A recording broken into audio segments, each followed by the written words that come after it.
Good evening. I'd like to call the Chesterfield Township Planning Commission meeting to order on Tuesday, May 20, 2025 at 7 p.m. If everyone would shut down your phones and stand for the Pledge of Allegiance. I pledge allegiance to the flag of the United States of America and to the republic for which it stands, one nation, under God, indivisible, with liberty and justice for all.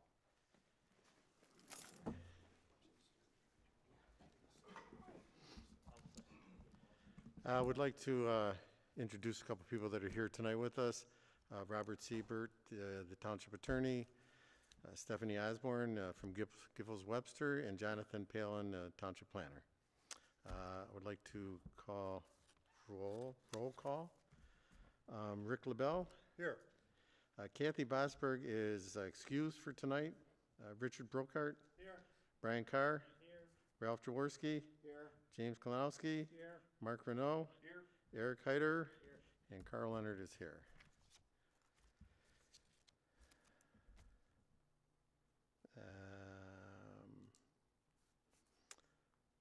So I would like to make a motion to approve the minutes from the May 6th meeting.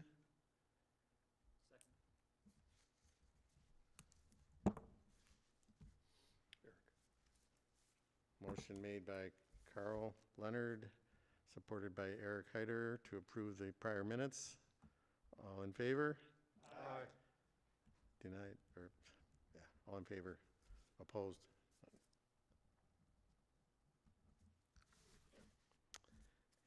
Let's see, I would like to make a motion to approve the agenda for tonight. As submitted. Supported by Carl Leonard. Motion by Carl Leonard. Sorry, I missed the last meeting, you can tell. Motion by Carl Leonard, supported by Mark Renault. All in favor? Aye. Opposed? Passes. And what we're going to have now is any public comments. You can talk about anything you'd like. You have 3 minutes. If anybody would like to step up, sign in. State your name and have your say. Everybody's good? All right, with that, I'll bring it back to the board. We do not have any public hearings tonight, and regular agenda. Rick LaBelle will read the regular agenda items. That's it. No, I just, a minute ago, yeah, I said if anybody, did you want to come up and say something? Yes. No, this is public comments right now, the next item on the agenda. Make sure she understands there is no. So this, yeah, this is, you can talk about anything you want, but there is no public hearing tonight. That was the last meeting. So we're going to talk about it after the.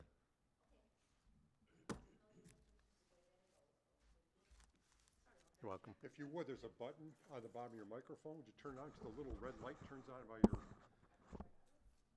There it is. There we go. Okay, thank you. Sorry about that. All right, good evening. My name is Lisa Taylor, and after the last meeting 2 weeks ago, I would have thought we would get some answers as well as a printout of exactly what the township's expectations are for the proposed rezoning area. You claim that you're wanting a Partridge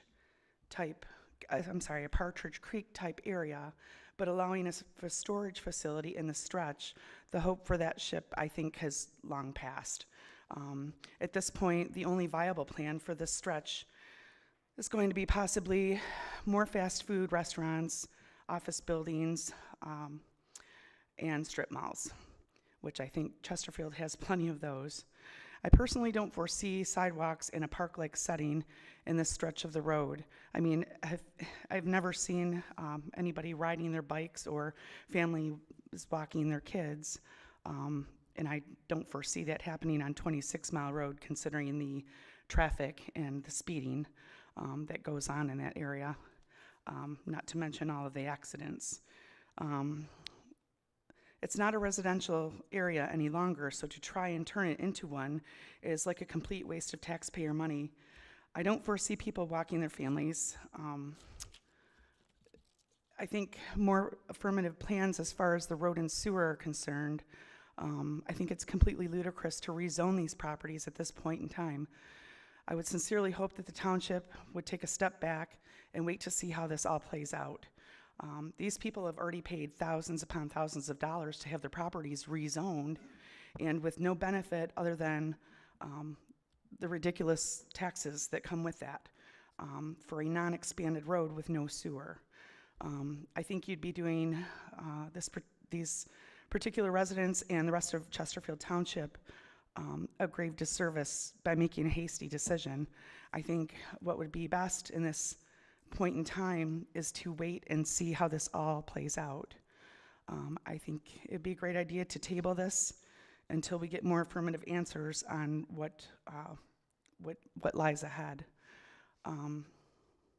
As far as voting goes, I believe Mr. Klinowski's vote should be rescinded since he is a property holder in the area. Thank you. Thank you. Anyone else like to speak? If you could sign in and state your name, we'd appreciate it.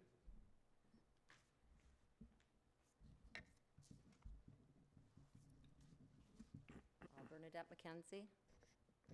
Bernadette McKenzie, I'm a property owner on 26 Mile Road for over 50 years for that piece of property, and my brother and sister-in-law. It's been family owned. It's been rezoned numerous times. What I need to know, and I think the public should know, I went back, I looked at your 2018 master plan. How long is that plan good for? Because if that's the case, when they rezoned it, this was just rezoned to marijuana locations and such, that was a big to-do. The taxpayers, everybody had to pay the funding for that. Now you're coming back less than a year later and coming back and you want to re-change this planning and zoning in this whole area. And why not just leave it as it is? I called and I spoke to Marcella Gorski from Macomb County.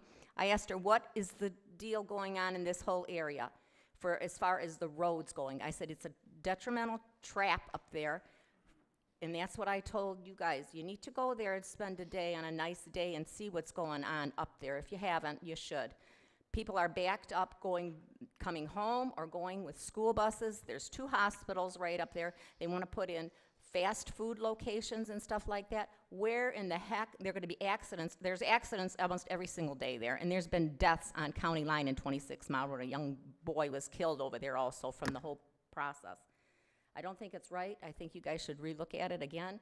Leave it as it is. When the time comes, when they decide if they're going to put a 3-lane, a 4-lane, or a 5-lane road coming in there, so we know what they're doing before we jump to conclusions and start putting our 2 cents in when we don't, none of you really know what's going to happen up there right now at this point.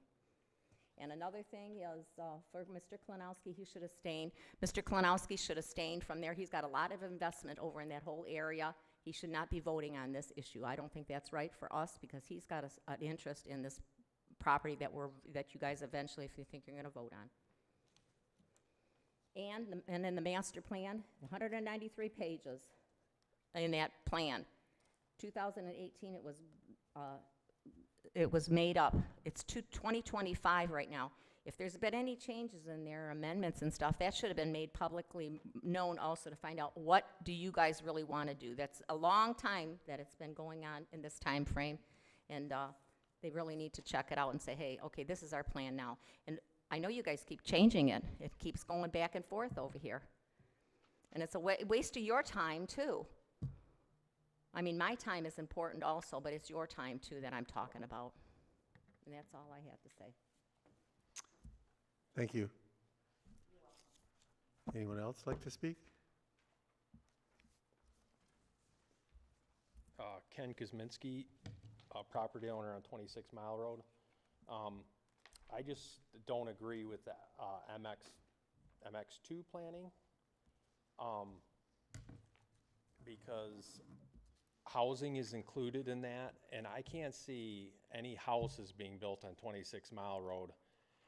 It's commercial land, it's light industrial land for businesses like that.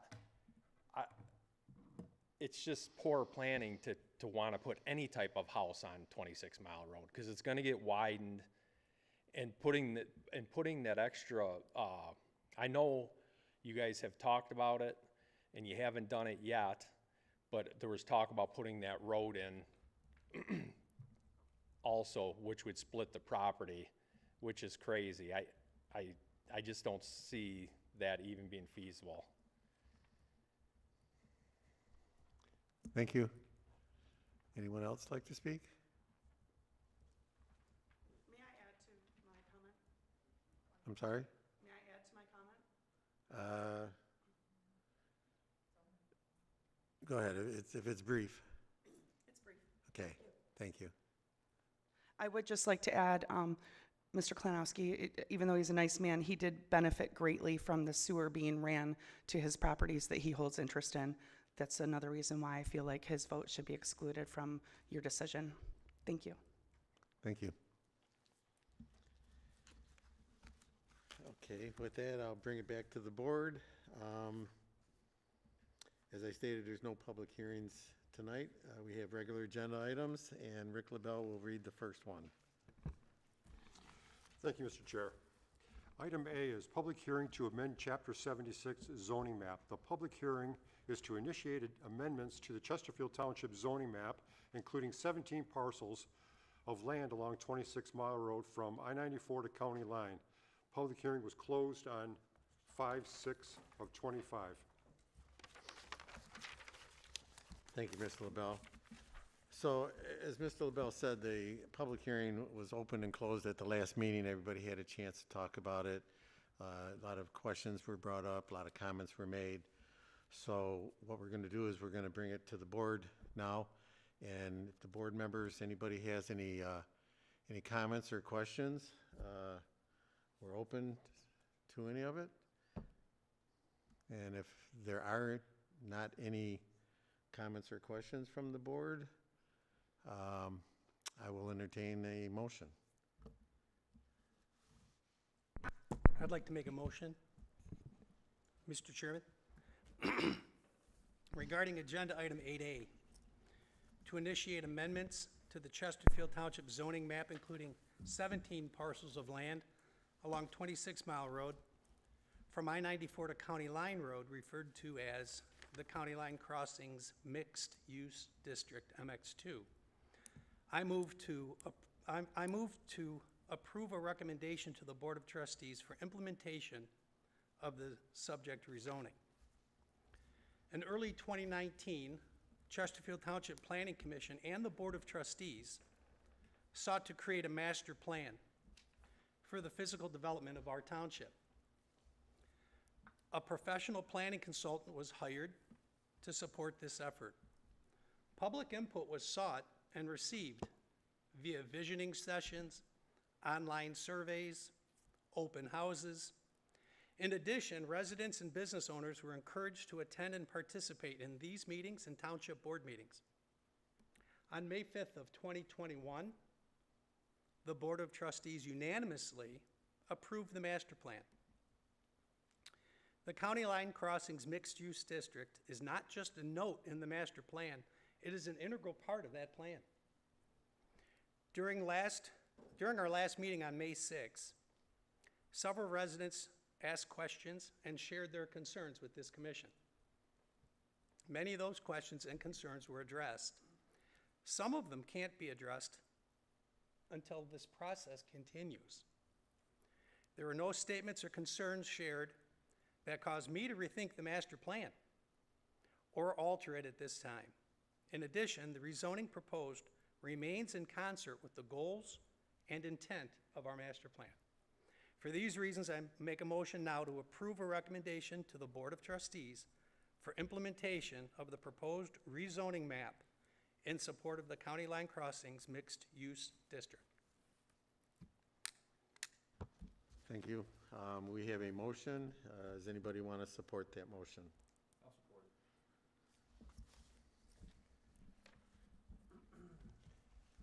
We have a motion by Rich Burkhart and supported by Mark Renault to approve the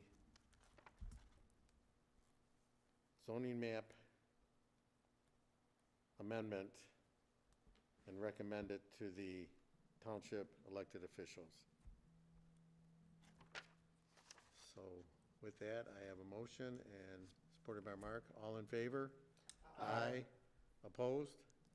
Mr. Chairman, I will abstain my vote. Okay. So we have 7 members for it and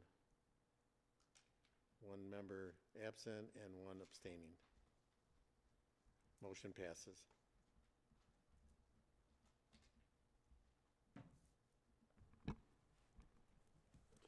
Item B is sign review J24-0953, Outfront Media Incorporated, to erect an outdoor advertising sign located at 29425 23 Mile Road.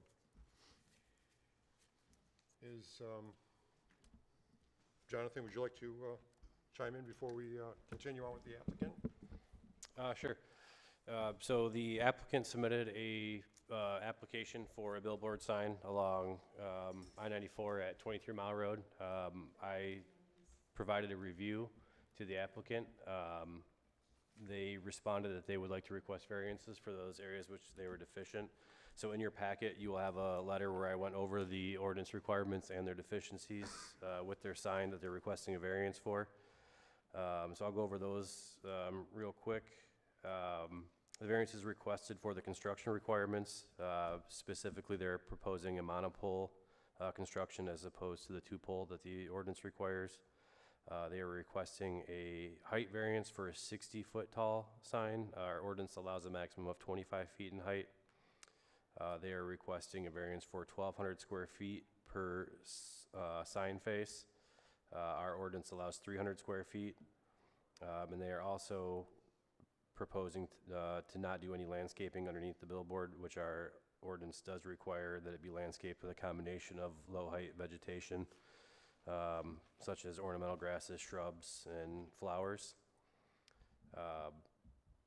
So those are the requests they are making. There is the 5 criteria in the sign ordinance that the Planning Commission must find all 5 met in order to grant a variance. I'll go over those as well.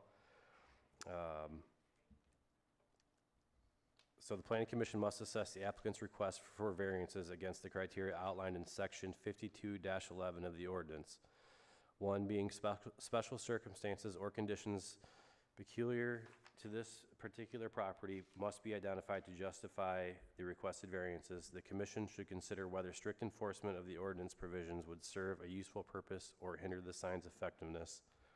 The safety implications of the proposed sign structure and location must be thoroughly evaluated to ensure it does not pose a significant risk to public health and safety. The benefit of the sign to the general public and the applicant should be weighed against any potential risks to traffic safety and visual clutter, and it should be determined whether granting the variance is in the best interest of the township and aligns with the spirit and intent of the sign ordinance.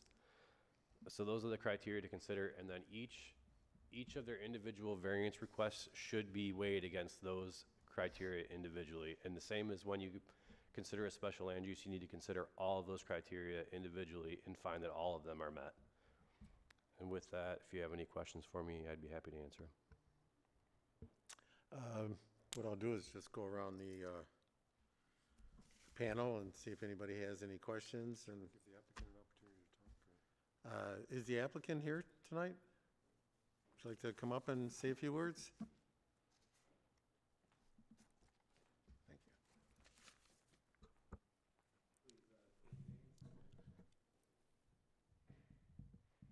The last person wrote K, so I'm going to put a little bit more than that.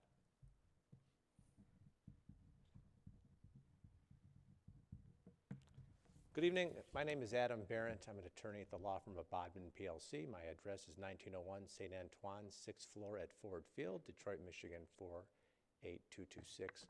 With me is Neil Lysing from Outfront Media, as well as Reem Abarukba, who's celebrating her birthday tonight, but was so interested in this hearing, she wanted to come out tonight. So join me in wishing her a happy birthday, please. You have before you our application to erect a sign at the Mike Chevrolet location. The address there is at 29425 23 Mile Road. We have set forth that we're seeking effectively 4 variances. The planner believes we're seeking 5, so I'll address each of them. The first variance we are seeking is the height, is the sign dimension face of the billboard. We are asking that the sign face be 1,200 square feet, a 20 by 60 sign location. We think that is a location size that is actually viewable from that part of the road. We identify in our materials that there is an overpass.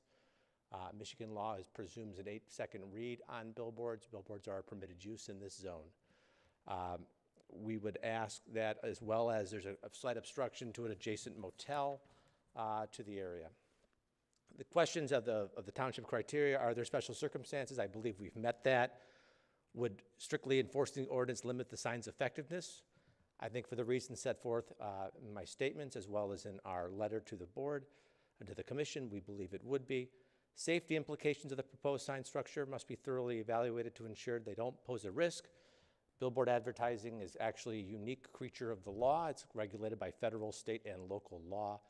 There have been numerous traffic studies performed by under the commission of FDOT that billboards are safe, that there is no correlation between distraction of billboards and there is on any on-premise signs. The conclusions always come back that there's one thing that's very distracting when you drive, and it's your cell phone. We move on to the benefits of the sign to the general public, and the applicant should be weighed against the potential risks to traffic safety and visual clutter. There is no visual clutter in this area. The sign effectively would stand in the back portion of the Chevrolet dealership. There ultimately, again, as I've said before, no traffic safety. Billboards go where people want them to be seen. Billboard advertising is primarily 85% local advertising. The reason Outfront and other sign companies, and I've been involved with other sign companies in the township, seek to advertise in this area is because local businesses want to advertise. Billboard advertising remains an effective way for many companies that can't afford other forms of advertisement to promote their businesses in the township.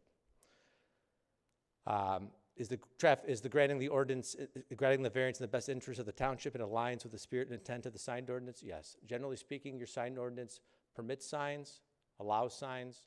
You have other signs in the area. We believe that based upon the demands that we're seeing for growing businesses, as shown by the last agenda item, there is a need for additional advertisement.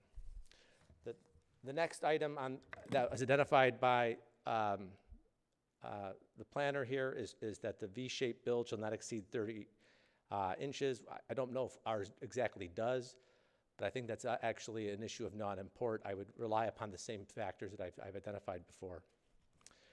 As relates to the monopole design support versus having 2 support structures, I'm not aware of any billboard that the township has permitted in the past that actually has the 2 structures. Outfront is willing to do what other sign companies have done here, which creates the illusion of a brick facade, which makes it appear as if it's one. I would direct you to the, I'm blanking, not the Lowe's, but the Menards down the way.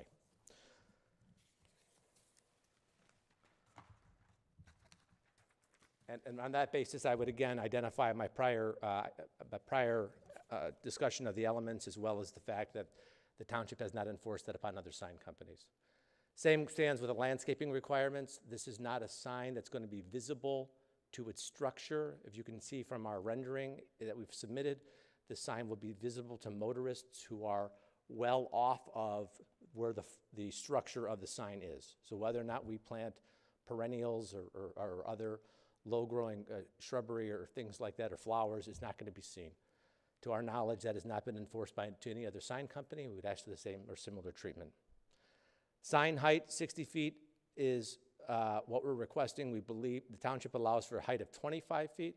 Again, the intent of the sign is to try to overcome the issue of the overpass, as well as the slight block from the adjacent motel. We would ask that that also be considered for the reasons that I've identified. Outfront is willing to consider slighter modifications to some of these issues, and we're happy to engage in that discussion. We'd ask that the board, the commission, please consider our request and grant our variances. If there are any questions of me, I'm happy to answer them.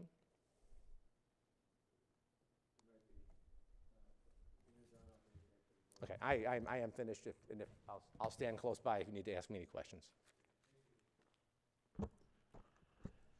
Okay, with that, we'll bring it back to the board, and Mr. Carr, do you have any questions or comments?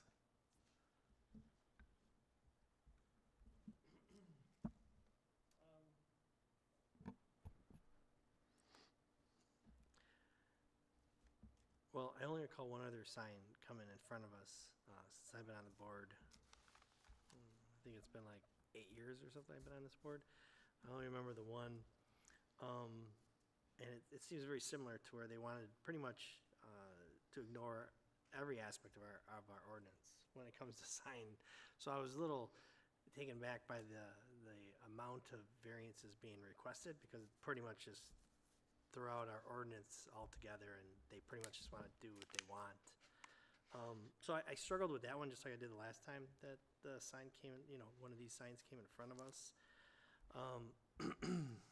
Yeah, I know they referenced in their letter about, past signs, but those signs, I'm assuming a lot of them were put in place before our new ordinances have been in place. So we can't really use those as the benchmarks anymore, because we're trying to get out of that.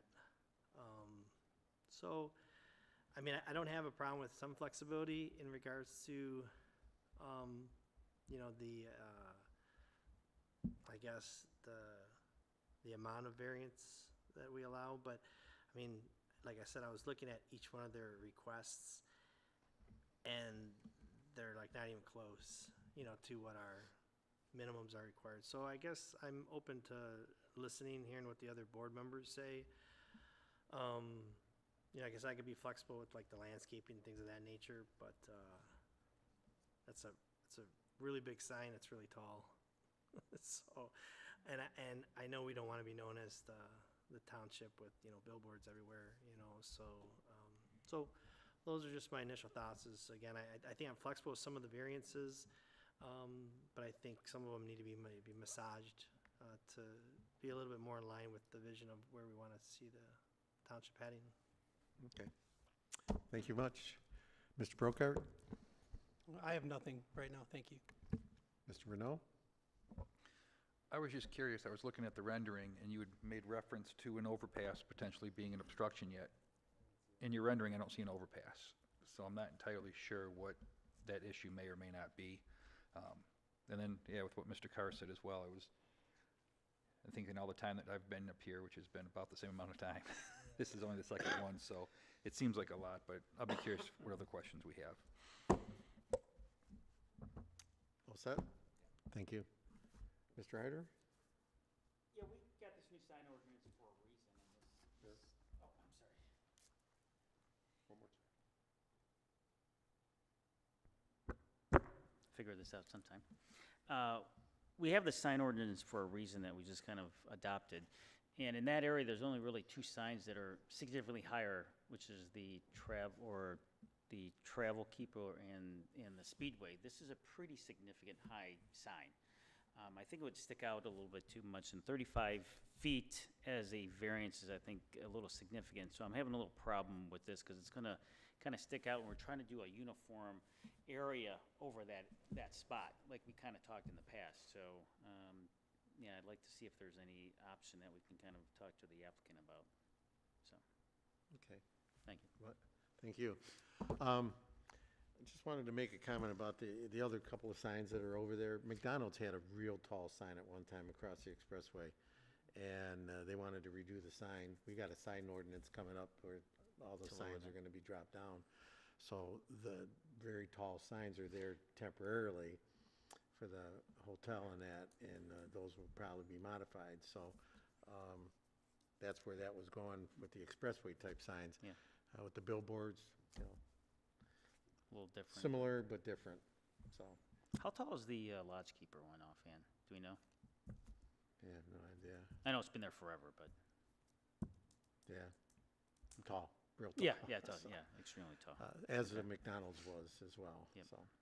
Thank you. Thank you. Mr. Jaworski.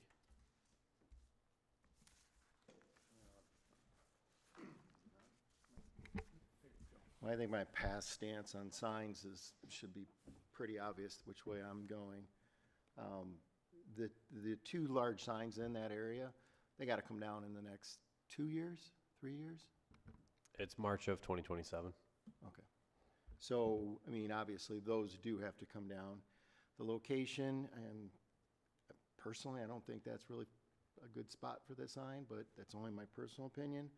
And I don't think the applicant has demonstrated any of the, why we should approve any of these variances. So I can't, with good faith, support it. Thank you. Mr. Klinowski.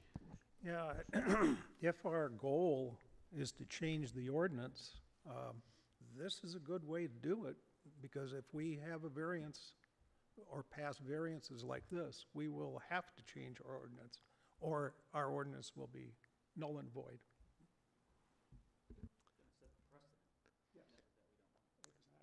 Thank you. Mr. LaBelle. Mr. Chair, thank you. I took the time today and went down to Hall Road, drove back toward that way to see if that corner of that piece of property would be blocked by the hotel. It's not. In my opinion, it's not. I pulled off to the side of the freeway, pulled onto the grass, which I'm sure I'm not supposed to do, and I got out of my truck and I walked to the fence to where this proposed sign is going to be, and I could clearly see the overpass. So when you're coming underneath that overpass and you're coming upon that sign, the hotel doesn't block, it won't block the sign. I had a clear shot all the way to it. As far as the height goes, we've had other instances where people wanted to put taller signs in, and it was rejected. We currently have two of these signs in the township. One is at Hall Road and I-94, and the other one is at 23 Mile Road and I-94 on the south side of the freeway. With the two poles, the nice masonry bases, the size of the sign, and that's what our ordinance requires. There are some taller signs that have been recently put up, but they're in a PUD or in an area where there was a judgment given that where our sign ordinance doesn't supersede what was agreed upon with the PUD. For instance, at the site where the Cabela's is at and the BJ's and what have you, they have their own separate set of rules. That's why that sign is taller. In good faith, as Mr. Carr stated, landscaping, I think I can be flexible on that because it's in an off area. But on the other hand, on the other side of the coin, across the freeway, they put in a cell tower, and we made them landscape around the cell tower. So with this, Mr. Chairman, I'm not for this sign at all as proposed.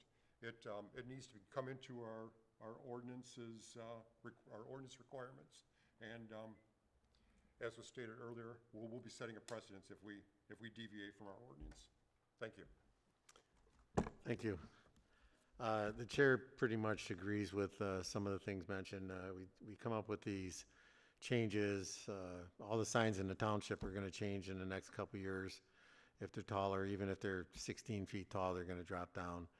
And so whenever we try to clean things up, if we just run it loose and allow a lot of different things to come back or happen against what we're focused on doing, it's just not a good thing to set that in motion. So I agree that a lot of problems with this.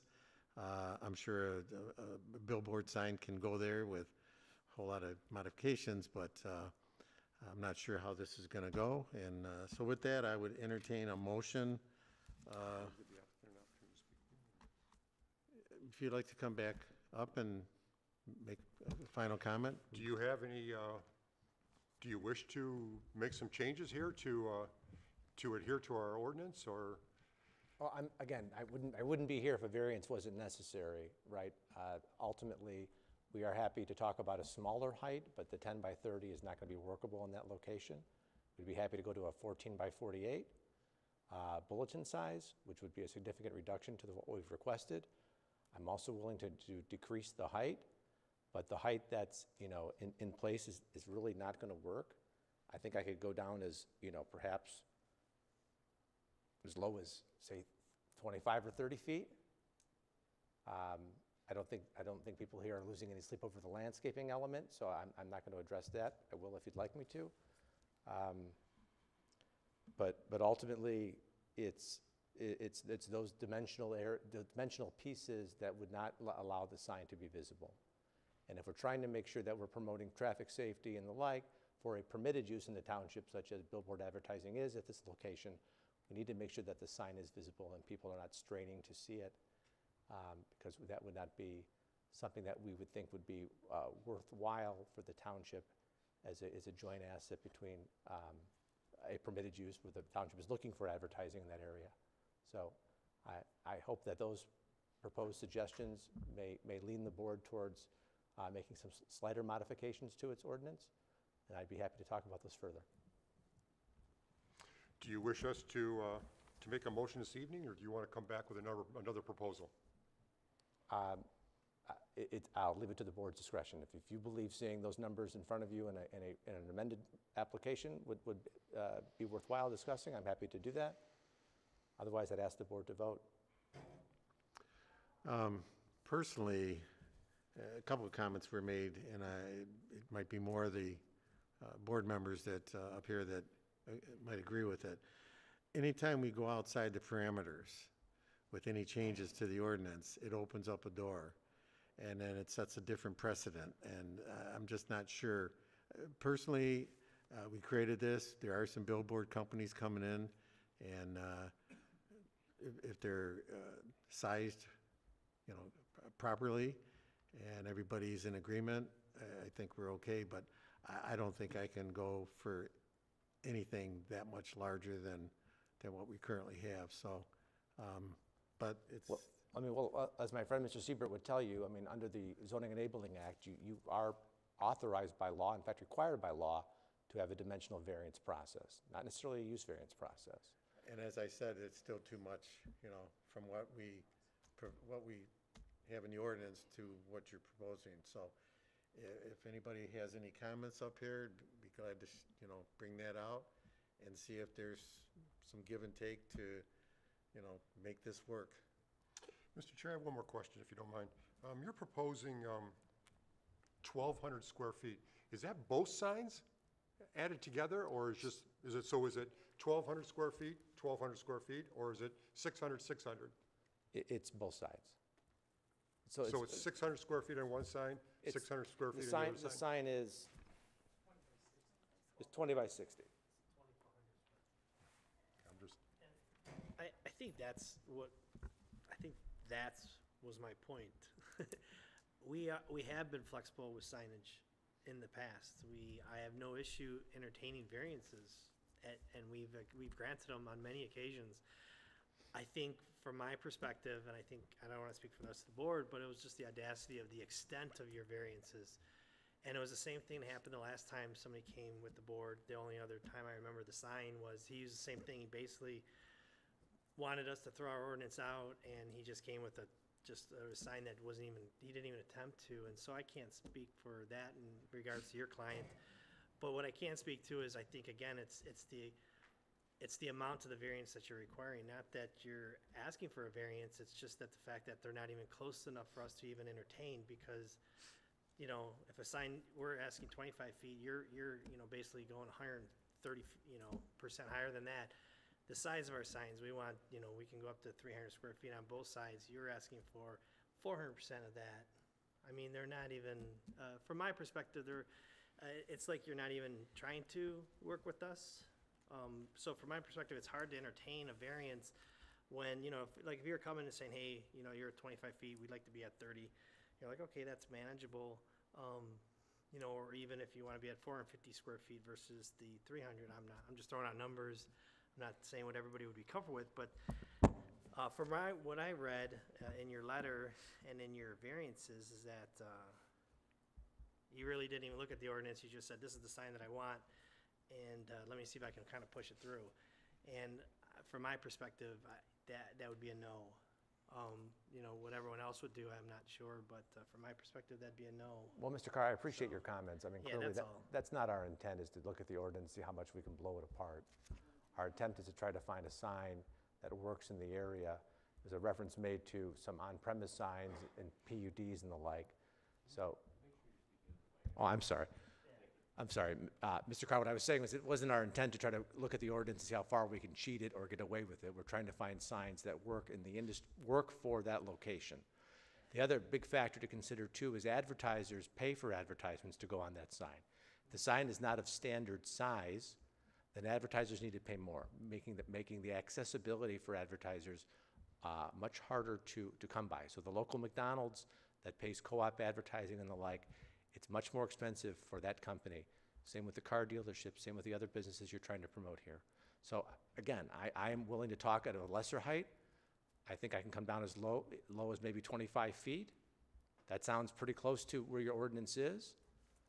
But ultimately, you know, where I think this is coming down to is not whether or not we're not the brick facade or one pole or not a pole, is the size of the sign. The size of the sign in that location can't be at what the ordinance provides. So if the ordinance is allowing that use, the question then though is how can that use be effective or passable? It's like saying that, you know, if you're going to permit people to have backyard patios and the like, if you make them too small, then they're not going to be effective for people. And that's what a dimensional variance is all about. Mr. Palin, Mr. Chair, may I? Sure. Mr. Palin, the sign that is south of south of the overpass on 23 Mile Road on the west side of the road, how large is that sign? Is that the 300 square feet? 300 per square sign? feet and 25 feet tall. Okay. Is that the Menard sign? And No, it's we north currently of. have a couple of them at our ordinance level, and in my opinion, they're very effective. I would ask, is there evidence that substantiates your claim that a 300 square foot sign is ineffective as compared to a 1,200 square foot sign? Now, I understand bigger is better. I get that. But do you have any evidence, any data that would suggest how much less effective the signs that our ordinance permits? Are they just not good? And how do you quantify that? So I understand you probably feel that way, but we feel differently.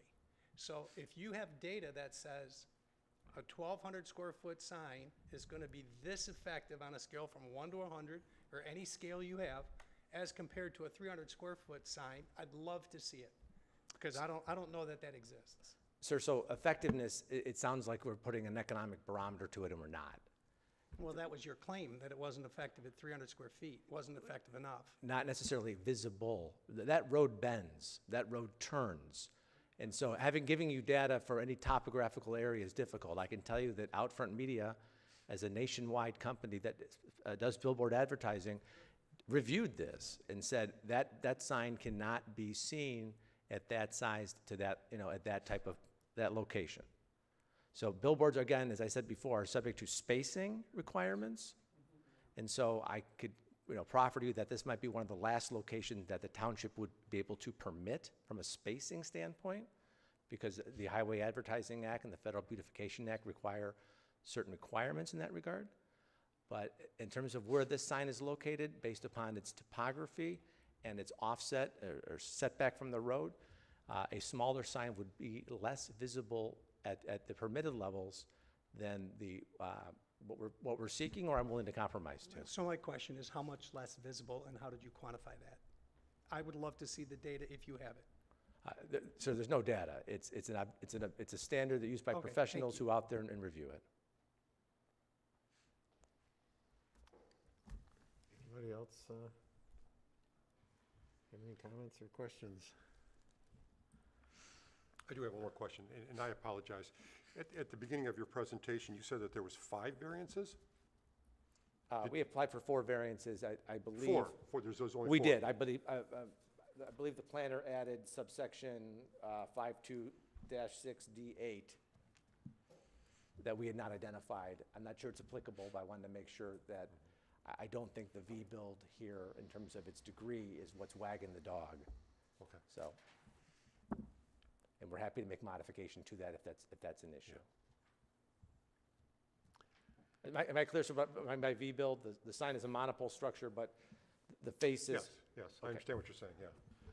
I didn't see a problem with that, I just was wondering if there is any validity in that. Mr. Chairman, just to clarify, I cited both the 2 sections, number 7 and number 8, in the same variance request, only because that subsection 8 also states each side shall not exceed 300 square feet in area. That was the only reason for including that, not because of the differential. I went strictly just based off of their request for variances. Okay, thank you. So, Mr. LaBelle had asked what you would be willing to change it to, so just so that everybody's clear on it, if that's something you're willing to do as far as downsize it, lower it, all the things that you're asking for, what would those be? In lieu of the 20 by 60, I would be willing to go to a 14 by 48. And in lieu How of many square feet is that? 672 square feet. 600? I think it's in just lieu- under 600. Yeah, in lieu of the 60-foot height, we'd be willing to go somewhere between 30 and 25. So max of 30 feet? Yes, sir.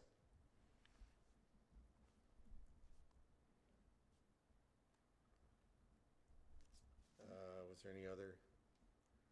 Oh, I'm sorry. The I did- landscaping, I think that might be not a, I did suggest that we'd be willing to put on I don't know a good way to say it, the faux brick facade that you see on the Menard sign, so that it appears to be a monopole structure, but in fact, it's basically more of a rectangle.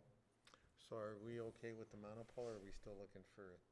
I'm still looking for the 2 poles. Yeah, I'm not sure if, so you're stuck on the 1 pole with a brick? That's where, I'm not stuck on it, it just adds more cost. If you granted my other variances, I guess I'd have to eat it, to be candid with you. But I think the issue you're more concerned about, from my review of your sign ordinance, is whether or not the pole is sightly, and that the pole is basically covered in this material. yeah, the last 2 billboards that went up had the dual posts. So the single one, I think might be Menards, that was like the first one that went up years ago, so. I was involved in that sign, Yeah, so I don't recall whether or not it was 1 or 2. So I guess I'll bring it back up to the board if there's any thoughts on that. If anybody wants to make a motion for any variances, or if whatever the board's pleasure is. You don't want to go back to the drawing board? You want to stick with this? I'm not sure, Mr. LaBelle, what you're saying. I just said I would be willing to compromise to You're those. greatly exceeding what our township ordinance requires. I'm willing to make a motion. Again, sir, there's no limitations under the Home Zoning Enabling Act as to how much of a variance I can seek. And if there's a standard in your ordinance that says if you seek too much, you can't get one, then I'd ask you to articulate it. But again, I will modify those 2 requests as I've stated. I will also, if you grant everything else as modified and leave me with two poles, I guess I'll have to deal with that. Okay. So my feeling is, out of the 4 items, the landscaping is probably the only one that might be a pass. I think there's issues with the other 3. That's my feeling. I'm gonna let the board speak for themselves. If anybody wants to make a motion, petitioner is here, wants to go through with it, not go back to the drawing board, so it's up to us to make a decision one way or another, but what's your pleasure? Mr. Chair, I'd like to make a motion I'd like to make a motion to deny the request. The sign review, J24 dash. I just want to make sure this record is clear. I think council has indicated that, and if I misspeak, you'll certainly correct me, I know you will.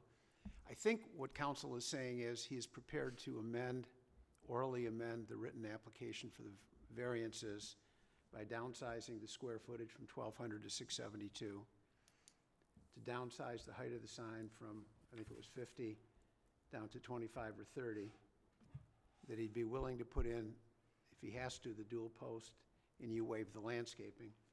Yes, Sound yes, about sir. right? That he would be willing to orally make that amendment now, if the board would be willing to consider that. So he is prepared now to make an amendment to the 4 variances that he's requested. So I want to make sure what you're voting on. You know, he's made a concession, so his application has been modified. So you would now be voting on the modified application. Okay? And you got to vote on each one of them separately. You got to apply the standards to each. They're asking for 4 variances. You have standards in the ordinance. The standards go to variance 1, standards 2, et cetera, through 4. So make sure you're clear on Mr. that. Siebert, thank you for that. And my understanding is, if any of us up here had suggestions on our part to offer the petitioner, we're not allowed to redesign their product. Don't confuse this with a conditional rezoning where you cannot make a proposal on a conditional rezoning. Conditional rezonings are different. You're right, you're not So able if to we weigh in felt on that that. 12 by 48, nobody's comfortable with that, could Well, somebody up here you don't know that suggest? everybody's not comfortable. You're not comfortable, and some other ones may not be as well. And I don't even know where Rick was going with all Okay, this. but if that is so-called their last best offer. Which then- I don't know, but I guess If that's theirs, Yep. then that's what you're going to vote on. Okay? what he, Because there's going to be a record created here, and this record may be used someplace else. Right. And I want to make sure that this record is crystal clear. So those 4 items that they originally proposed have now been modified at this meeting. If you were to say to the applicant, look, I think I can live with the 3 modifications, but if you could tweak one of them, you might have my vote. You can talk to them about so it. can we still have a discussion, Sure. an open dialogue? Yeah. So. Nope. So would it be appropriate for, if the petitioner wanted to hear any suggestions from the board, that the board could suggest something that they're comfortable with without going in? You can enter into a dialogue with the applicant and say, look, the sign is still too high. Okay. Or the square footage is still too large. If you could slightly get it to X, I think we might be able to do it. You can talk to them about it. Yeah, okay, well, let's talk. Mr. Chair, And Mr. Siebert can correct me if I'm wrong, but I think that the planning commission also, if you're not comfortable with making a decision right now based on what he's offering, I think it would be fair to request the revision to the drawings that are submitted so you can at least review what he's proposing versus, because the information you have in front of you is all Yep. pertaining to the variance request. That's Yeah, exactly what I'm looking for, Mr. Yeah. Siebert. I mean, Yeah, what, you can do that. You can say to the applicant, look, you Okay. got 2 choices. We can either vote on your initial proposal tonight, or you can come back and put in writing what you have proposed with maybe some additions to it, so we can see your so-called last best offer on the variance. right, I- and that's where I think, and That's up to this you. is where I'm uncomfortable with we making statements like that up here tonight. Well, the only The thing I was, applicant came to us with a proposal. We've commented on his proposal. And this is not just for the sign variance, this should be for anything. And this is where I'm looking for Mr. Siebert to give us best direction on how we approach it. In my opinion, Mr. LaBelle made a recommendation that maybe you go back and modify your proposal and then come back to us so that we can make our decision based upon those modifications. And that's up to the applicant. right, and I agree with that if he's willing to do that. I'm Well, not sure if ask he him. is. But my comment was gonna be, I like the sign, it came down to 30 feet. The 2 posts, he's okay, I'm sorry? You came down to 25 feet. And I had said 30 feet would probably be accepted. He said 25 to 30. I would like to see all that in writing. So- Sorry. No, we're not approving anything or denying anything at this point. But the thing I'm uncomfortable with is the size, still, 12 by 48 is still pretty large. Was it 12 or? 14, sir, 14 by 14. 48 is still pretty large. And the landscaping was okay, the height, I'm missing one. What was the fourth one? The The number monopole. of poles, The double poles. The Yeah. dual posts. Yeah. I think there's a lot of factors involved here. that are- Size. Mr. Chair, if I may, Sure. are you willing to, do you wish to go back, change your drawings to what we talked about? We talked about the 25-foot height. We talked about the 2 poles with the brick encasement and the no landscaping. And consider something smaller than what was originally proposed. I am willing to resubmit some new drawings to you, maybe update the letter to reflect those. I'm not willing to pay another filing fee, to be candid with you, but I'm happy to do that and be tabled, and then come to the next available meeting and present those items to you.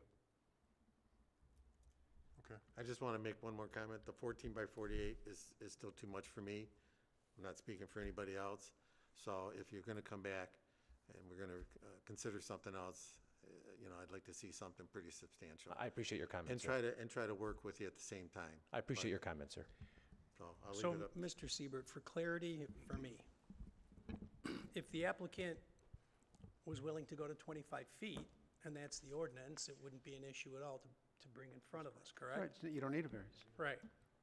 Same thing with the poles. Right, And the but brick he's amending his original written application, so I it's understand that. changed. I understand that. So, and the landscaping, I think we're all pretty close on that. So if the only thing that's really varying is the square footage, our ordinance says 300, he started with 1,200, and he's gone down to 672. That would be the only variance that he would need to bring back to us, is that correct? It would be if that's what, if that was the proposal that he just made. Right, You waive the landscaping, right, okay?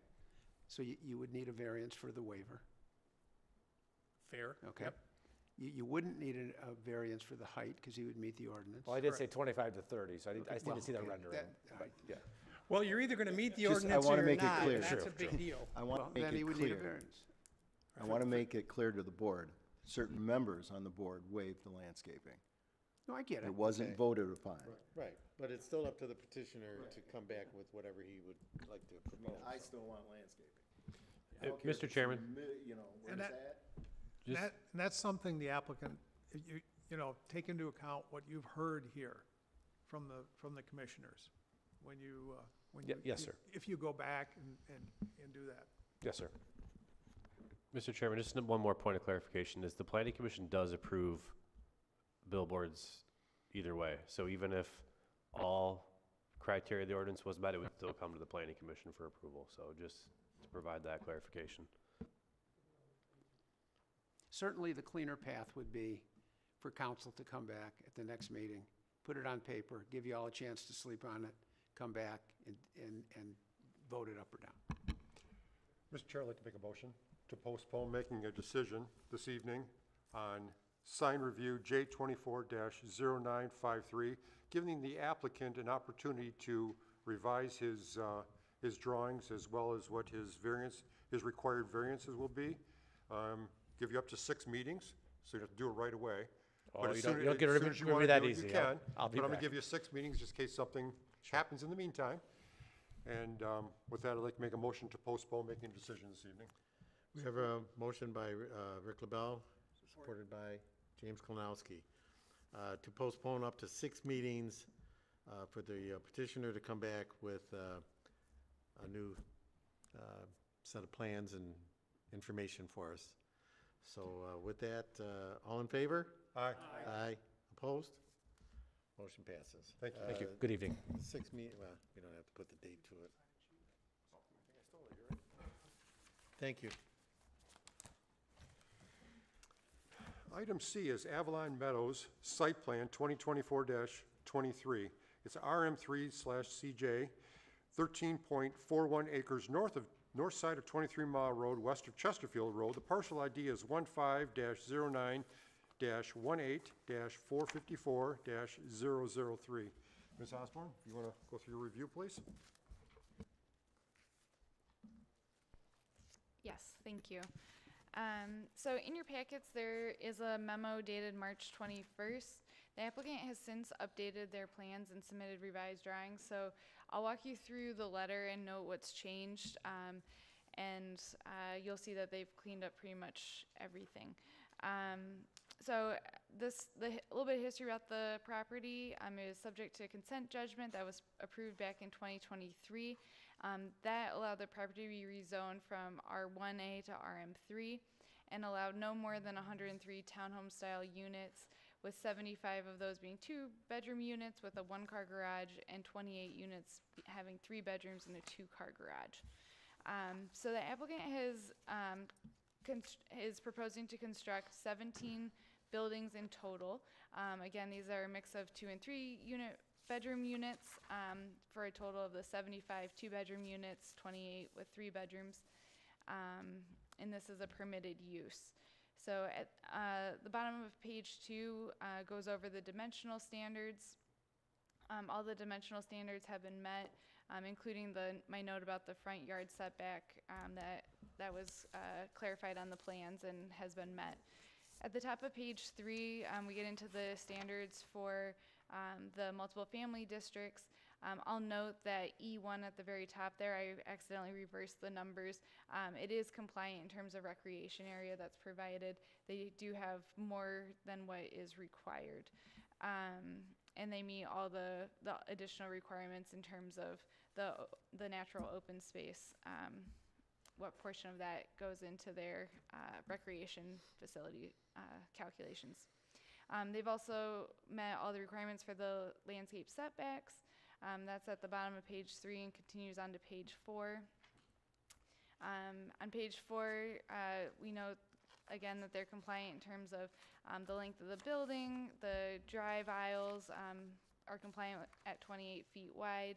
They've provided sufficient landscaping in terms of trees. They have a tree in front of each unit and 5 parking lot trees. At the bottom of page 4, there is something that the Planning Commission may wish to discuss with the applicant. The ordinance requires adequate lighting facilities be provided on service drives and parking areas. The applicant did provide a photometric plan, and very little of the service drives and the parking areas are lit. Actually, none of the overflow parking is lit. So if that's something the Planning Commission would like to see, you might wish to discuss that with the applicant. The project includes a 5-foot wide sidewalk. And then let's see, moving on to the top of page 5, there's some additional landscaping requirements. These have all been met. The bottom of page 5 moves into the building materials. The applicant's proposing vinyl siding and brick on all sides of the elevations. They have provided more than half of each facade being brick, but the Planning Commission may wish to discuss with the applicant if you would like to see more brick, particularly on facades that face roadways. They meet the corner clearance. They've got a 10-foot walkway proposed along 23 Mile. The units each have a 10 by 10 concrete pad located in the rear of each unit. And there's some additional standards related to that that are noted at the bottom of page 6. There was a note that we needed the elevation information for those patios. The applicant did provide that. The patios will be between 6 and 9 inches below grade. At the top of page 7, we get into the screening. The applicant has proposed screening. They've got clusters of 5 to 6 foot high evergreens along the east and west lot lines, and that meets the spacing requirement and number that's required for that screening. The south end of the site has a single family residence, and that will be screened as well. The bottom of page 7 gets into tree preservation. The applicant submitted everything that's required for tree preservation. They've also noted how trees will be protected with a protection fence in terms of the trees that they're keeping on the site. The top of page 9 gets into more landscaping requirements. There was a note on item A2 that the elms needed to be replaced with an approved species, and that has been revised to not include any elms. Again, their parking lot required trees have been proposed. They've needed 5. They've proposed 5. Frontage landscaping requirements have also been met. And we've discussed lighting briefly in terms of what was provided in the access drives and the overflow parking. The light details all meet the requirements of the ordinance. They're shielded, wall-mounted at a height of 7 feet, stationary and constant in lighting. And they meet all the average foot candle uniformity ratios. On page 12, we get into the parking. They've met all the required parking totals and have adequate ingress and egress to and from the site. They have also provided a bicycle rack that's 3 feet high, 6 spaces total, and that's near the entrance to the picnic area on the east side of the site. And finally, in terms of waste management, they're proposing 2 12-foot by 12-foot dumpster enclosures. Those enclosures will be made of black panel and 2 swing gates. I noted that the material was not provided. They've updated their drawings to show that they will be wood gates, and those are centrally located on the site so all the units can access them. I think that covered everything that was outstanding, so let me know if I missed anything, and I'm happy to answer questions. Thank you. So is there any questions by is the applicant here? Oh, sorry. Please state your name. My name is Josh King. I'm the project engineer. I'm from Seabrook East Laner, and I'm representing Acadia Home Builders. So, thank you, Stephanie, for that statement. That pretty much covers everything that we've covered with the review. I want to speak about the lighting as far as those poles that would go in the parking areas between the buildings. I think there's some concerns about snow plows hitting those poles and having those wrecked, and that would just be a costly. And I think that's what we want to avoid. So that's our reasoning for not having any pole lights in the between buildings, and we think that having the coach lights on the buildings in the front and in the back would be adequate for the lighting the roadways. On top of some other things I wanted to mention, about this project, we are going to be having a secondary access road to the north through the Scallywags golf course, which is that's under development right now, that site plan, and it's going to connect to the Hidden Creek subdivision that's under construction right now. So there would be 2 accesses, as you can see in the site plan. We've worked extensively with the township engineer about the sanitary sewer. We're going to have a sanitary sewer that's going to go from north to south and connecting the district so that the projects and the parcels to the north can have access to that sanitary sewer. And then we would also have a lift station to the southeast of our project. I think that's just some additional things I want to mention, and I'm open to any questions or anything that you would like to discuss. Thanks. Thank you. Mr. Brokart. No questions. I think you did a nice job here. Thank you. Thank you. Mr. Carr. Yeah, I have a few. So there's 4 dumpsters enclosures, and looks like it's that S-block post and panel type system. Yeah. So what's the finish of the block? Is it natural impregnated? I believe so. I think we had that on the, I don't know if we had that stated on the plan. I didn't see the finish. I just saw the detail of the S-post and block. I just want to make sure it's not painted block. It's natural. Yeah, because we don't paint that, so that just needs to be clarified to make sure that it is not painted. And I know your description said there was 2, but I count 4 dumpster locations on your site plan.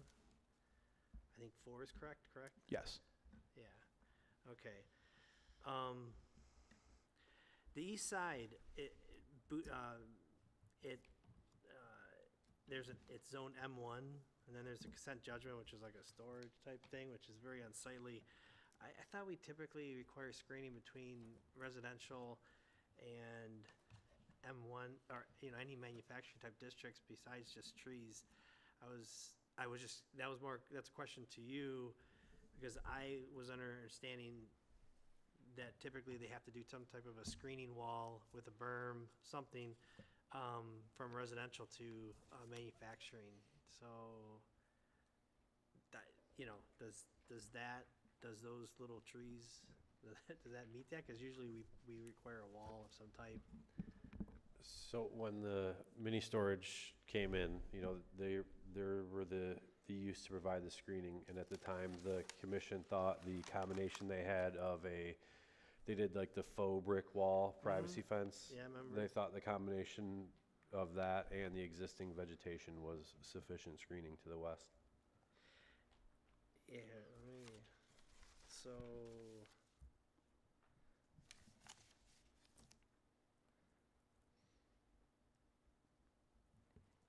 And just to clarify, the more intense use is what provides the screening. So the screening would be provided, I mean, the applicant could definitely provide it as an Okay. amenity to their residents to make it something that is nicer for the people in particular in those units that abut that, but it wouldn't be required with this Okay. plan.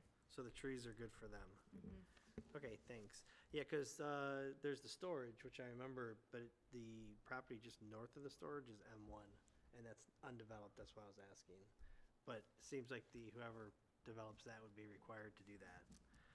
Okay, the recreational paved areas, I noticed quite a bit of your site is this recreational paved.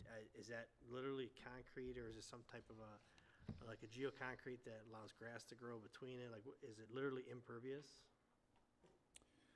Because I noticed that whole center space was all concrete. I think that's, maybe I should clarify, that is not concrete in the middle.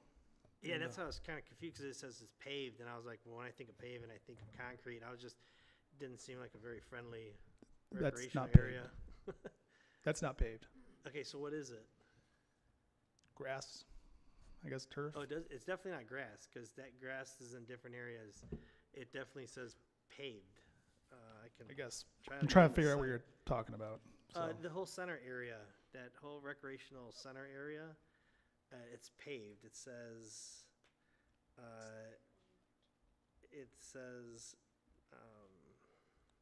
so when you go, you'll see it's like that octagon type stuff, and when you go to the legend, it says, So it says recreation paved area. And so I was like, well, that's really awkward. Yeah. Especially for stormwater management, but also just for, in general, like, aesthetically, like, enjoyment. Like, if I'm gonna have like a group party out there or barbecue and I'm just standing on concrete, it just something didn't seem right. And so I was just, I don't get too much into stormwater management, because I know our engineers will do that, but I was just trying to understand the point of it, because a recreation area is supposed to be, the idea is inviting. You have these little picnic areas, but yet they're all within like a huge paved area. Can I clarify something? I think that's actually an error. That's not supposed to say paved. That's supposed to say improved. I don't know why the legend says that. Yeah, because you got recreation Yeah, paved area, I see what you and then mean you got now. recreation grass area. We- So I clearly We can understood fix that legend. Yeah, it's supposed to say recreation improved, not. It's supposed to make a distinction between what's typical recreation, what's improved recreation area. Okay. So, yeah, if you're looking for what sheet I'm on sheet 8. So none of that's paved. So none of that's paved, and it's all grass. Right, well, picnic tables and Okay. All right. there's sidewalks around the, Yeah. But that's and not. That seems more reasonable. That's what I was trying to understand. Something didn't look right from an architect's eye. So my next question is the retention pond. I see that that's a 10-foot deep, but I don't see a fence around that retention pond.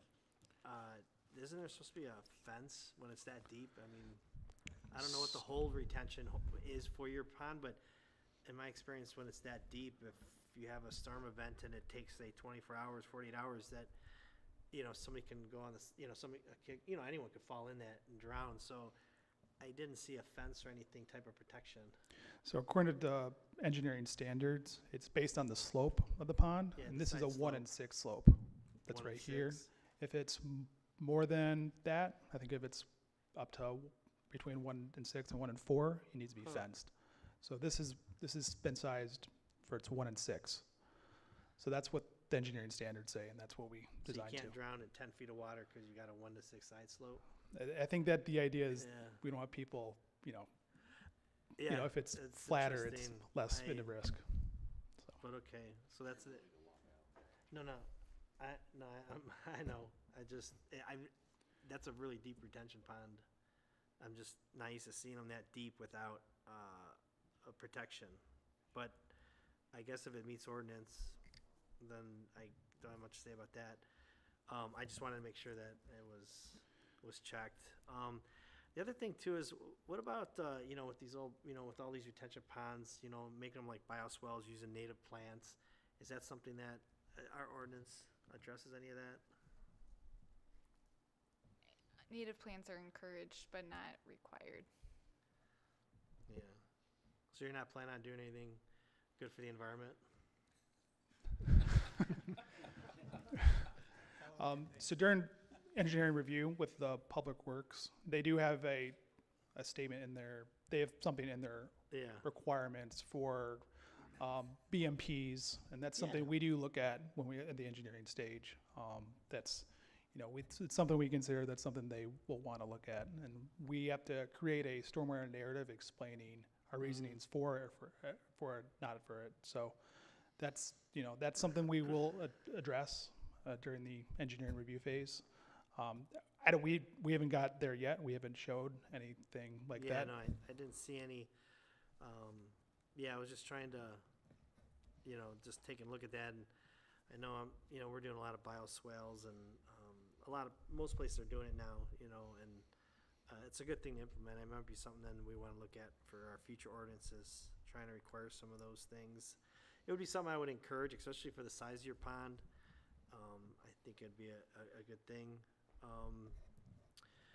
Next thing I have is in the northwest corner, since you got the sheet, that northwest corner, I see a 3-foot berm, and then I see a rectangular structure on top of that, but there's no notes. What is that rectangular structure? And then my next question regarding that structure is that that berm / structure that's on this sheet differs from your landscaping plan, where it shows a double berm with like a 30-foot gap in the middle. So number one is, which one's accurate? And number two, what is that? What am I looking at there? Are you talking about that thin line on top of the Correct. berm? I think that's just supposed to be the top of the berm. That's not actually a structure. I guess, that could be a little more clear, but that's, Oh, so it's not a structure? You just no, that's just a got a berm. little excited with the lines? And Yeah, they're just showing that that's the peak of the that's berm. the top. That's the peak of That's the peak, 3-footer? yeah. The ordinance requires a flat space on top, so it's probably showing the that is- 2-foot Yeah, flat there you area. Okay. And that 3-foot berm, out of curiosity, is gonna do what? Just look cool? Is it Is like that material? kinda just an idea behind it? Like aesthetics or something? believe it's part of the screening Is ordinance. that what it is? I believe that's the rule. So with the reason where we have the berms is Well, I only see a berm there. That's why I was asking. Like, I only see a berm in that corner of the whole site, and I was just trying to understand. Well, number one, I was trying to understand what that was, right? Because it looked Yeah. to me, it looked like a wall. Like Right. you had a 3-foot berm with like a wall on top. So I was like, I didn't see a detail of that wall, and then I thought it was maybe that post and panel type wall. So that's why I was asking. You Right. know. no But structure. that's just top of berm, and it's a 3-foot berm with, I assume, some trees on top, right? Quite a few trees. Yeah. Okay. And also something I want to clarify about the location of the berms. The reason we chose those locations is we want to preserve the other, if we can, preserve the trees around the perimeter and not put a berm there to maintain the existing trees and not, So I don't those see any down. trees. See, this is where I was confused. Like when you go to landscaping plan, so this plan, the general civil plan, shows one long berm. Okay, then you go to the landscaping plan and it shows a double berm with like a 30-foot gap in between them, but there's no landscaping on that entire north side of the property line. So again, I didn't understand it, like, what is the, I'm just trying to understand what it is, doesn't make sense to me. Wouldn't that berm then go across the entire north side, and why wouldn't there be trees for screening for, future? I assume maybe because it's gonna be a future golf course, but then why wouldn't the berm go all the way across? Because it can't be for an ordinance requirement, because then our ordinance wouldn't have you do like a gap. If you go down to the landscaping plan, which is sheet L1, whatever that one is, and you go to that whole north property line, there's no landscaping at all. Scroll to the left. No, yep. That whole north property line has no landscaping at all, but yet now it has a divided berm, which doesn't match your civil drawing, and I just didn't understand what the whole point of that was. So what am I missing? Honestly, we can work with, I'm not sure why the landscape architect decided to put it there or not put it there. I mean, that's something we could work with them. And there's nothing, as far as I'm aware, that not putting trees right there. But that we do want to keep the trees that are, as many existing trees on that north Well, I line don't as see any possible. existing trees shown on here. That's why I was surprised. Like, I don't, So, you'd think they would according to show, our, they should show the existing ones that are staying and then the new ones you're proposing. Only because from my perspective, from looking at a site plan approval perspective, I would like to see some type of screening, greenscape. That's all. That's why I was looking at it, because especially in that northeast corner, where they're developed, I don't know. That's just how I'm looking at it, but, it didn't seem to be consistent with the rest of the landscaping plan, that's all.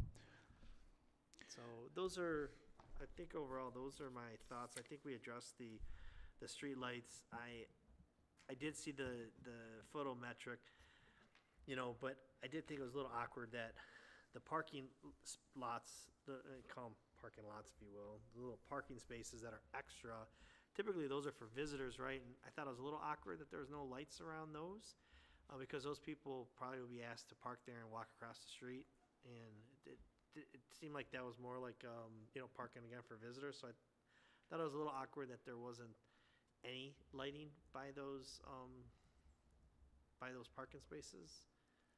Just because that would be for, people that might not be, they're visitors, so they're not people that are local that are gonna be parking in their garages and then in the space in front. Cause I'm sure they're gonna have an HOA or something where you have to park, if you have two vehicles, you gotta park in your garage and then one in front. Most of these places have that.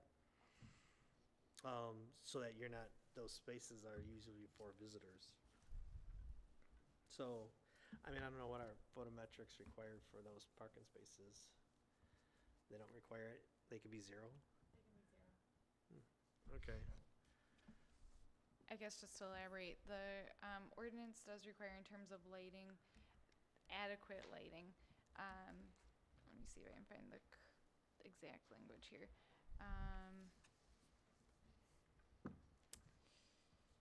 Let's see.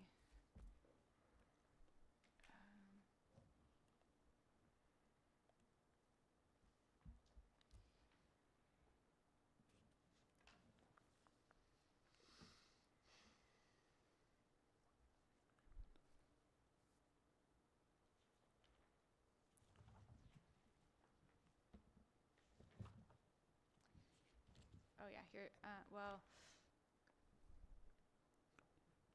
I did misremember. Okay, so a lighting photometric plan for the entire site with values at ground level should be required to ensure compliance with the standards of this section.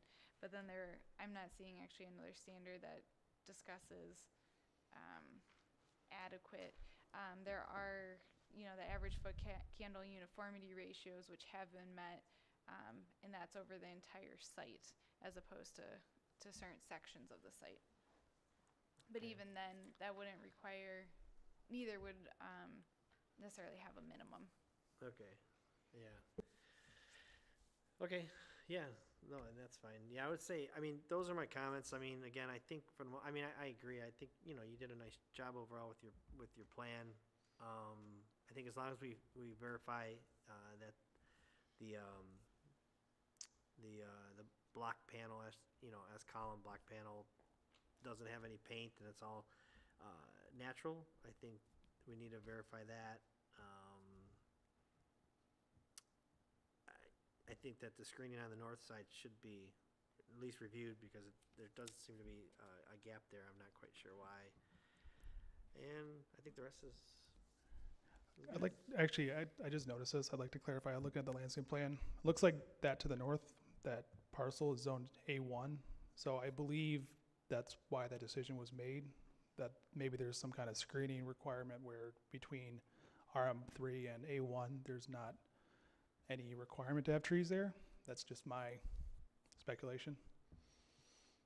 So I don't know if that's, yeah, I'm not 100% sure. So, but no problem. But that's it. Thanks, Carl. Thank you. Mr. Renault? Thanks, I have what I'm going to assume are just a couple simple questions. First one I noticed is, during the write-up, it was the project was identified as townhouses, but I'm looking on the plans and it's being referred to as Avalon Meadows condos. Are these condos or townhouses? I believe they're both. I mean, because there is a difference from that perspective. But are these rental units? Are these going to be for sale? It's or for lease. Oh, they are for lease. Yeah. What's the? Do you know what the average square footage is of each unit? Just I'd have to look. ballpark. That's what I was trying to figure out real quick. About 1,500 Okay. per unit. And then, do we have price points for that? Out of curiosity, that's just I can't personal. speak Me to that. being curious. Yeah, but start about 1,800 a month. Okay, no, that's right in line with what's going on. Okay, excellent. Thank you. Thank you. Mr. Hyder? All accounts were addressed, Mr. Jaworski? Mr. Klinowski? Nothing from me. Mr. LaBelle? And I apologize, this echoing here, I'm still having a hard time hearing everything. Building material. Have we touched on building material yet? We've got brick down below, we've got vinyl siding in some areas. Where are we at with that? And then back to the, on the north side of the property that Mr. Carr was referring to, I believe that the west side of that property is zoned 1A, and it's completely screened. Is there any, what can you do with that? Can you give a screening on that north side of the property? It's something we can look into. I don't think we have anything against screening that. I'm sorry, the echo is so bad here, I'm really having a hard time. We have nothing against screening that, but if that's what's, going to be requested. I mean, that's nothing that we're against. Okay. Are we comfortable with the building material? Anybody want to chime in on that? I believe it's vinyl siding up on top and brick down below.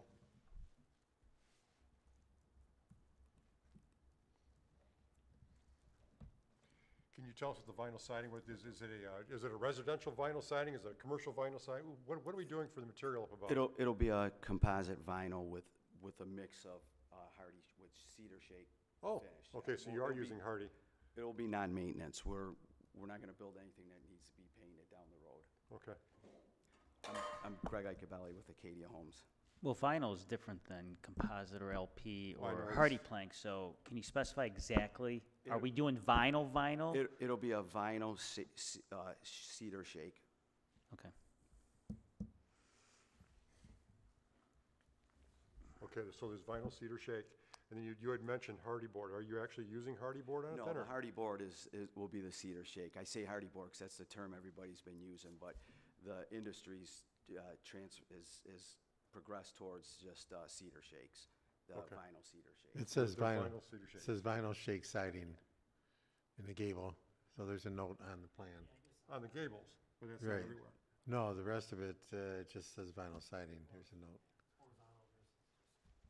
So I think the only places, from this one image I'm looking at, the 4-unit building, there's only shake in the one middle gable that's up in the middle of the roof. I like the Queen Anne's. Oh, I'm sorry, I didn't mean to step in. No, you're fine. You're fine. I like some of the stuff you did for the curb appeal with the Queen Anne's, the eyebrow underneath that big gable. So there's some nice touches there. The shutters. So Thank you. you're all set? Okay. Yeah, basically a couple of things that I added there. So if you're all set with everything? Yeah, we've got a couple things we can add. I can probably answer a few questions. The dumpster enclosures will be a natural aggregate, finished concrete, won't be stained. We'll take care of that. There's one building that backs up to, there was some concern about the screening up against the storage center next door, the mini storage. I believe there's one building that backs up to it, and if we gotta put some extra trees there, we'll have no problem doing that on the one building. And Northeast, southwest, what is it? so it would be just north of the detention basin. Most of the basin fronts the mini storage. Believe if you go to the site plan, I think there's one building that actually backs up to the mini storage.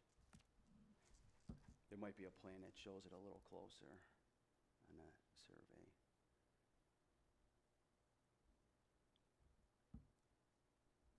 Right there. Yeah, that building there. Our basin pretty much fronts most of the mini storage. Almost 90% of it.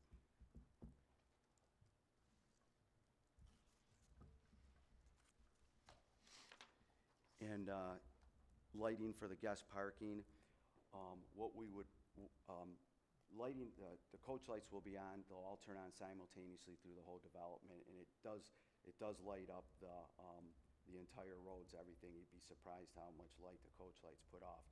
But at the guest parking, we'd be willing to put, we can put floodlights on the buildings that are adjacent to the guest parking.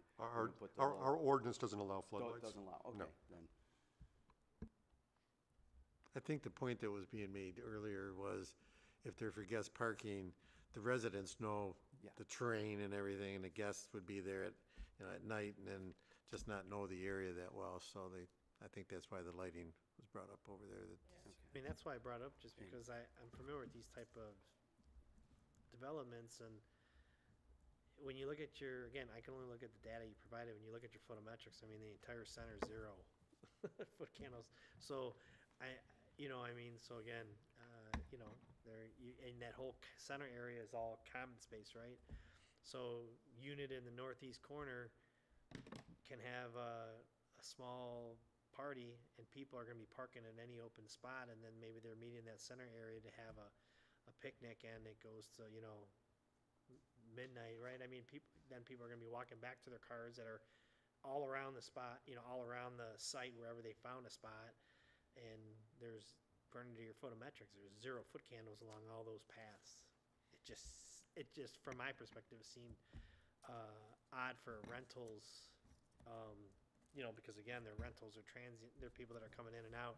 That's all. That was my point behind it, but I mean, if it meets the ordinance, I mean, obviously, we can only ask, but it seemed like it could be improved. It was I kind think of the ask is for safety is probably why it's coming up. Yeah. But it's not mandatory, so Yep. be nice to see if you choose to do that, so. Did you have any other? And that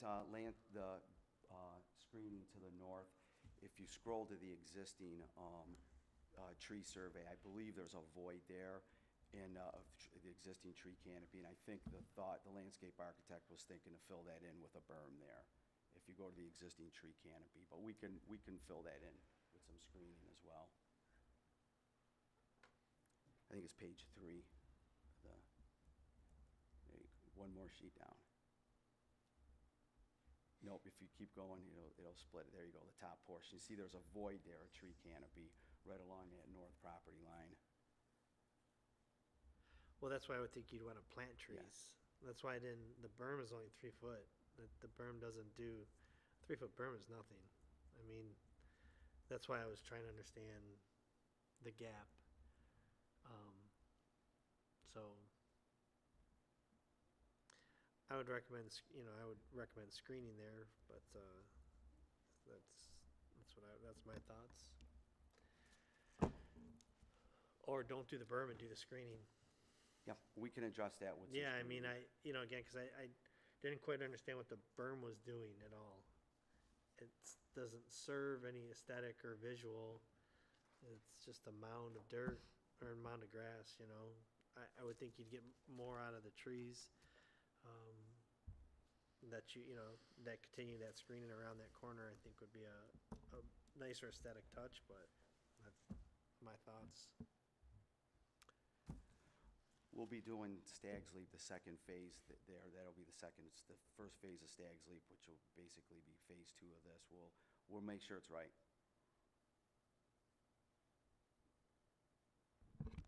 Are you all set? Yep. You guys are all set? Okay. Mr. Chair, there appears to be 1, 2, 3 items that are deviating from what we see on the drawings. Is the board comfortable with making a motion this evening, or do you wish the applicant to make the revisions and come back?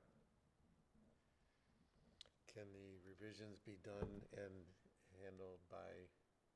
I believe that they can be done administratively, other than the screening on the north sides. It's a little ambiguous as to where he's gonna put the extra screening in, where the trees aren't and what have you. That's the only thing that's a little ambiguous. I'm comfortable with the building department and the planning department determining if it's sufficient if we do it administratively. You guys okay Anybody with else that? have any fine with that. objections to that? I'm okay with that. I support that. I mean, they were compliant with so many things, and you stated you want to do the right thing, so if these items are brought up, I don't know if they'd be brought up as part of the motion, and then planning would take care of it with the building department and check that. So are we all in agreement? We're all okay with that? With that, I would entertain a motion. Mr. Chair, I'd like to make a motion to approve Avalon Meadows Site Plan 2024-23. I move that the Planning Commission give a final approval for the agenda number, again, 2024-23. I further move that the Commission approve the site plan dated 1/22/25. It is contingent upon the applicant revising the drawings and getting the approval with the building and planning department for to reflect the dumpster having the natural material, the screening on the north side of the detention pond up against the against the storage buildings, and the screening on the north sides where there's trees that are deficient from, the existing trees. The applicant agrees that the site design, building facade, the materials shall be consistent with all of the drawings, again dated 1/22/25. With that, I'll make a motion to approve. We have a motion by Rick LaBelle. Do we have support? Support. Motion by Rick LaBelle, supported by Mark Renault, to approve petition number 2024-23, including the comments made in the support that will be reviewed by the planning department. Got a motion and support. All in favor? Aye. Opposed? Motion carries. Thank you. Thank you. Thank you. Good luck. Thank you for doing that. We have a deficiency of affordable home housing in all areas, and we do appreciate what you're doing. It's tough. Thank you. Okay, I don't believe we have any presentations, reports, or discussions. Planning commissioners, if anybody's got any comments, you got 3 minutes. Rich? I'm okay, thank you. All right, want to save your voice? Mr. Carr? I usually don't have anything, but I actually have something today. No, we don't have time. Yeah, I know. Believe me, I want to go home too. I gotta fly out in the morning. But I just think we need to be careful with these billboards. Those signs that are right across the freeway that are within our ordinance are tastefully done and they look good and they're big. I mean, 300 square feet, 15 by 20 is not a small sign. So I'm not quite, I just,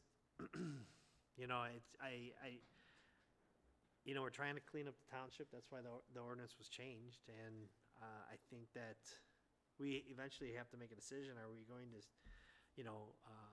follow, the ordinances that we put in place? It's not like it's an old ordinance that needs to be outdated, right? That we need to look at again. It's been updated, it's been revised, it's been The implemented. comment was made earlier that the petitioners have a right to ask for these variances, but I'm not sure if we're obligated to have any agreement with any of them, or? You're not, but let me, not to put a water on this discussion, but the applicant's not here.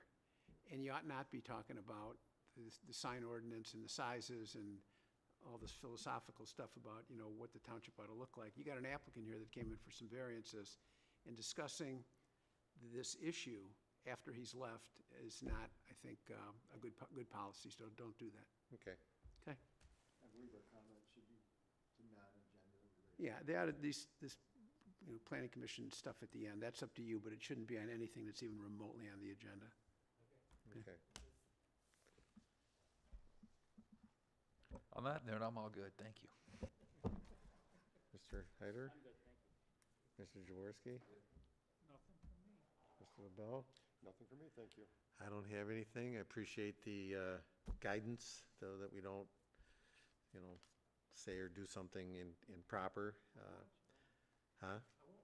I know. Well, that's why I asked, because we were starting to talk about it, and I didn't know, what our parameters were, but yeah, so. Okay, well, we can all sleep on it. He's gonna come back with some other drawings, and we'll deal with it another day. I think that's it. With that, I make a motion to adjourn at 8:44.